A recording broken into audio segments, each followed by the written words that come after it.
Good morning, student. How are you all? All are fine? Okay, welcome again in my class. That is yours and my favorite subject, that is science. And you know very well, we are living in science. Daily we are using so many things. That is science, of course. Today we will start new chapter, chapter number 5. It is chapter number 5. And what is the name of our chapter? Our Earth's Natural Satellite. Our Earth's Natural Satellite. That means हमारे chapter का name है हमारी जो पृथ्वी है, पृथ्वी का जो natural satellite है, क्या है, कौन सा है, कैसे रिवॉल्व करता है, how to revolve it, what is the meaning of satellite, how to revolve satellite और प्लैनेट, हमारी अर्थ उसको कैसा रेस्पॉन्स देती है, क्या क्या चीजें उनमें होती हैं, just like that so many things are there we will learn in this chapter. Okay, we will start from get started, already given on the page number 217. First one, write T for true and F for false. That means जो sentence सही है उसको आपको लिखना है true और जो sentence wrong है we will write F for false यानी गलत. First one, there are 8 planets. There are 8 planets in the solar system. Is it true? Yes or no? Or 10 planets? 12 planets? No? Okay, 8. Very good. There are 8 planets in the solar system. It is true. Then we will write T for true. That means this statement is correct. That is why we are writing T for true. Second, a planet revolves. Revolves यानी घूमना. A planet revolves around a satellite. जो planets होते हैं वो satellite के around घूमते हैं, मतलब सैटेलाइट्स के आसपास घूमते हैं. Is it true or false? What is the meaning of this statement? A planet, एक planet है, सपोज हमने ले लिया मार्स, प्लूटो और Neptune, any planet we can take, revolves around a satellite. Satellite कौन सा है हमारा? मून. मून के आसपास घूमते हैं क्या? No. Then हाँ, of course सन के आसपास घूमते हैं. Okay, it is, that means true or false? Of course false. We will write F for false.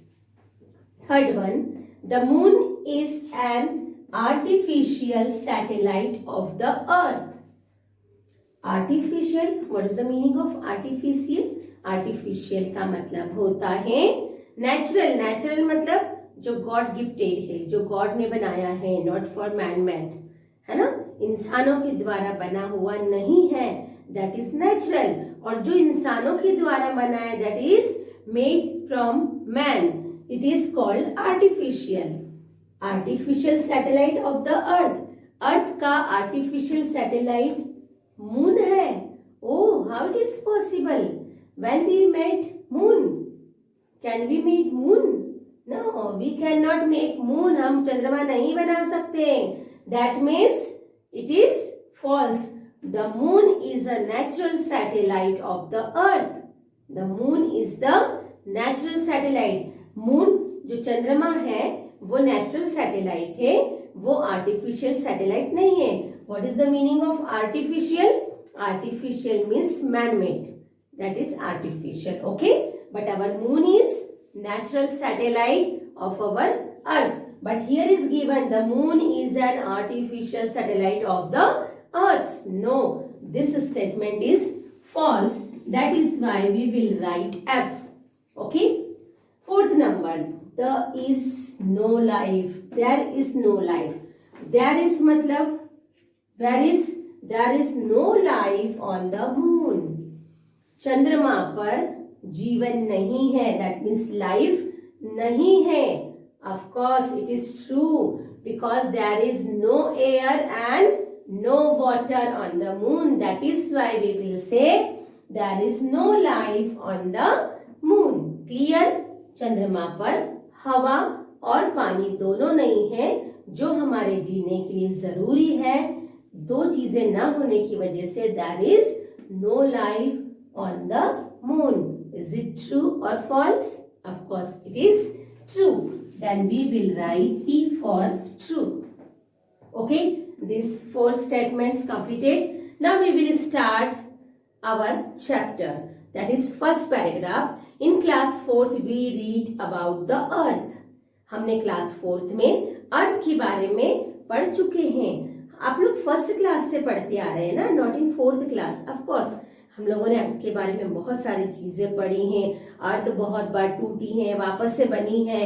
पहले एग शेप में थी, फिर राउंड शेप में आई है ना. बहुत बार अर्थ पूरे टुकड़े टुकड़े हो गए, फिर वापस से क्या हुआ, वापस से ज्वाइनिंग हुआ और अलग अलग शेप में हमारी अर्थ बनी है. Now our earth is like a ball. Okay, read about the earth, the planet and the seasons. हमने क्लास 4th में चैप्टर में पढ़ा था सीजन और अर्थ के बारे में. What is the meaning off season? हाँ, कौन सा सीजन है, कौन सा मौसम है भाई. विंटर सीजन है, समर सीजन है या स्प्रिंग सीजन है. So many seasons are in our India. Let us now study about the moon and other what were satellites. हमारे मून और दूसरे अन्य सैटेलाइट के बारे में in this chapter we will study. Moon is a natural satellite. Be remember, जो हमारा moon है हमारा अर्थ का नेचुरल सैटेलाइट है. Natural satellite is called moon. Okay, as the earth goes around the sun. जिस प्रकार से हमारे, I am showing here with the colour chalk. Okay, I am showing colour chalk. ये it is our moon. ये हमारा moon है. नहीं, पहले हम लोग सन लेंगे. Okay, we will take first one sun. Okay, it is our sun. ये मैंने उसको ऑरेंज कर दिया पूरा. It is our sun. Now I am writing here sun. Sun is a big star.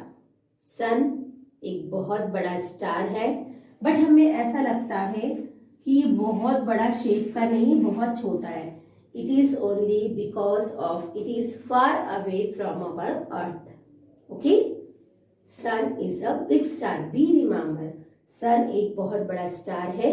हमें बहुत छोटा नजर आता है, but no, it is too much big हमारे as compare to earth. Earth से बहुत बड़ा है. हमें इसलिए छोटा दिखाई देता है because it is so far away from our earth. Okay, second one here we will take our earth. यहाँ पे हम लेंगे अपने अर्थ को. It is our earth. Okay, this one is our earth. यह हमारी है अर्थ. अर्थ क्या कर रही है भाई? अर्थ कहाँ पे किसका राउंड लेती है? डेफिनेटली वो सन का राउंड लेती है. It revolves around the sun. Okay, last one our moon. ये हमारा चंद्रमा है, यानी हमारा मून है. और मून क्या कर रहा है भाई? मून क्या करता है? MOON. मून किसके राउंड लेता है? ऑफ कोर्स मून अर्थ के राउंड लेता है. कंटिन्यूस, ये दोनों ऐसे ही चलते जाते हैं. किसके? अर्थ सन के आसपास घूमेगी, और हमारा जो मून है वो सन के आसपास नहीं घूमेगा, वो घूमेगा अर्थ के आसपास. Clear? All this 3 things you know very well. We already read in 4th class also about season and our satellite, that is natural satellite about moon. Okay, the moon is our earth's closest neighbor. जो हमारा moon है हमारे अर्थ का सबसे पास वाला पड़ोसी. जो satellite है ना, वो हमारे अर्थ के बिल्कुल क्लोज है. ये हमारा फर्स्ट पड़ोसी है जो हमारे अर्थ के पास में है. सबसे पास में, अर्थ के पास में जो होता है वो मून है. It's our neighbour, closest neighbour of the earth in the space. जो स्पेस में है अर्थ के सबसे पास में हमारा मून आता है. The moon is the earth natural satellite.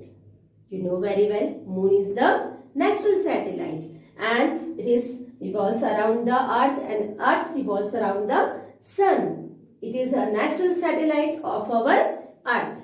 A satellite is an object. Satellite वह ऑब्जेक्ट है which revolves around a planet, जो प्लैनेट के आसपास घूमता है. ठीक है, जो प्लैनेट के आसपास घूमता है. Next one on the page number 270, that is third paragraph. Why does the moon shine? Why does the moon shine? जो हमारा चंद्रमा है वो चमकता क्यों है? What is the reason of shining of the moon? जो हमारा मून है वो चमकता कैसे भाई? The full moon is the brightest heavenly body in the night sky. रात में चमकने वाला सबसे तेज, सबसे ज्यादा ब्राइटेस्ट हेवनली बॉडी है हमारा मून. मून सबसे ज्यादा रात में चमकता है. बाकी जो तारे होते हैं, स्टार्स होते हैं, वो सिर्फ ऐसे Tim Tim Tim Tim Twinkles करते हैं. In the sky it does not have any light of its own. क्या दिया है? It does not have its light of its own. इसकी खुद की लाइट नहीं होती है. Moon haven't any light. Moon के पास कोई लाइट नहीं है. but shines because it reflects the light of the sun that falls on it. सिर्फ इसलिए मून इसलिए चमकता है क्योंकि जो सन की रेज है वो मून पर पड़ती हैं. जैसे मैंने कोई मिरर ले लिया है ना, सिंपल सा एक कांच ले लिया, सपोज मैंने ये स्पेक्स ले लिया, ये स्पेक्स है ना, ये शाइन कर रहा है क्या? नहीं. बट जैसे ही इस पे क्या होगा, इस पे सन रेस जाएगी, कुछ एब्जॉर्ब होगी, पीछे से निकलेगी, कुछ रिफ्लेक्ट होके वापस जाएगी, तो हमारा ये ग्लास क्या होने लग जाएगा? ब्राइटेस्ट शाइन करने लग जाएगा, बहुत ज्यादा चमकने लग जाएगा. सेम वही कंडीशन हमारे मून पे होती है. मून खुद नहीं लाइट होती है, इसके ऊपर सन की रेस जाती है और सन रेस जाने से ये क्या करता है? बहुत ज्यादा ब्राइटली चमकने लग जाता है. Then it is smaller than the sun through it appears to be of nearly the same size. है ना, यहाँ पे जो सन रेज जा रही है वो कहाँ जा रही है? मून पे जा रही है. और मून पे पड़ते से वो क्या करने लग गया? ऑफ कोर्स वो शाइन करने लग गया, ब्राइट करने लग गया. This is so because the moon is closer to us than the sun. इसलिए होता है कि हमारे अर्थ के बिल्कुल सबसे पास में हमारा नेबर जो है वो फर्स्ट सैटेलाइट है, that is the moon. The moon is about, कितना दे रखा है देखो उसमें, 3,84,400 kilometre away from the earth. 3 lakhs, how many? 3,84,400 kilometre far away from our earth. फिर भी हम उसे बोल रहे हैं it is very closest, nearest, यानी हमारे बिल्कुल पास में, सबसे पास में जो सैटेलाइट है that is the moon. But how it is far away from our earth? It is far away from our earth, that is 3,84,400 kilometre far away from the अर्थ. हमारी अर्थ से मून का जो बीच का रास्ता है, यानी बीच का जो दूरी है वो कितनी है? 3,84,400, not a meter, it's a kilometer, है ना. किलोमीटर कितना? 3,84,400 kilometer. That means 3,84,400 kilometre far away from our earth. It is moon. ये जो हमारा मून है, मून के बारे में बता रहे हैं. Just underline all this sentence because इस तरीके के क्वेश्चंस आपको फाइनल एग्जाम में बन के one word answer, fill in the blanks, true false किसी भी चीज में आ सकते हैं. Which one? आप लोग उसको अंडरलाइन करोगे. Shine because it reflects the light of the sun that falls on it. ये वाले सेंटेंस को अंडरलाइन करना. And last one, The moon is far away, that is 3,84,400 kilometer far away from our earth.